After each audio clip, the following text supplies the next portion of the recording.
ତାହେଲେ ଆଉ ଗୁଜୁରାଟକୁ ଓଡ଼ିଶାଟାକୁ ଦେଇଦିଅ ମୋହନ ବାଜି କାହିଁ ତମେ ପଇସା ମିଛରେ ମୋହନ ବାଜି ଏଗୁଡ଼ା ଅଲାଯୁକ ବୋଲି ଏଗୁଡ଼ା ତାଙ୍କ ବାପାଙ୍କ ପଇସା ତାଙ୍କ ପେଢ଼ିର ପଇସା ତାଙ୍କ ଦଳ ପଇସା ଏ ଯେମିତି ନବୀନ ପଟ୍ଟନାୟକ ନେଳି ବୋଳିଗଲା ଏ ଖାଲି ଗେରୁଆ ବୋଳି ଯାଉଛି ବୋଳି ଯା କ୍ଷୀରରେ ବି ଗେରୁଆ ହେଇଗଲା ଏଗୁଡ଼ାକ ଯେତେବେଳେ ମରିବେ ଏଗୁଡ଼ା ଖାଲି ଚାରିଆଡୁ ଦୂର ହେଇ ଜଳିବେ ତେଣୁ ଜଳୁଛନ୍ତି ନେଇ ଗଲାଣି ତାହେଲେ ଆଉ ଗୁଜୁରାଟକୁ ଓଡ଼ିଶାଟାକୁ ଦେଇଦିଅ ମୋହନ ବାଜି କାହିଁ ତମେ ପଇସା ମିଛରେ ମୋହନ ବାଜି କାହିଁ ତମେ ବସିଛ ଏ ଖାଲି ମୁଖ୍ୟମନ୍ତ୍ରୀ ଡେଷ୍ଟିନେସନ ରଖିବା ପାଇଁ ତମକୁ ବସେଇବାର କାରଣ ହେଇଛି ଗୋପାଳପୁର ନେଇଗଲେ ଓମ୍ଫେଡ୍ ନେଇଗଲେଣି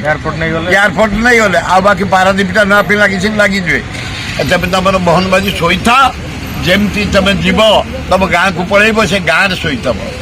ସମୟକୁ ଅପେକ୍ଷା କର ମୁଖ୍ୟମନ୍ତ୍ରୀ ହେଇକି ତାର ସମୟରେ ସବୁ ଆଉ ଦିଅନି ତମ ପୈତୃକ ସମ୍ପତ୍ତି ନୁହଁ ତମ ଦଳ ପୈତୃକ ସମ୍ପତ୍ତି ନୁହଁ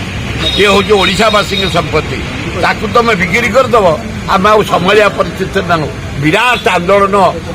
ଜକେଇ ଜକେଇ ହେଲାଣି ବିସ୍ଫୋରଣ କରିବ ନଭେମ୍ବର ମାସରେ ଏରୋଡ୍ରମ ଲାଭ ନାହିଁ କି ଆମର ଭୁବନେଶ୍ୱର ଏରୋଡ୍ରମ ଲାଭରେ ଅଛି ସେ ବି ବିକ୍ରି ହେଉଛି ଏଗୁଡ଼ା ଅତି ଅଲାଜୁକ କଥା।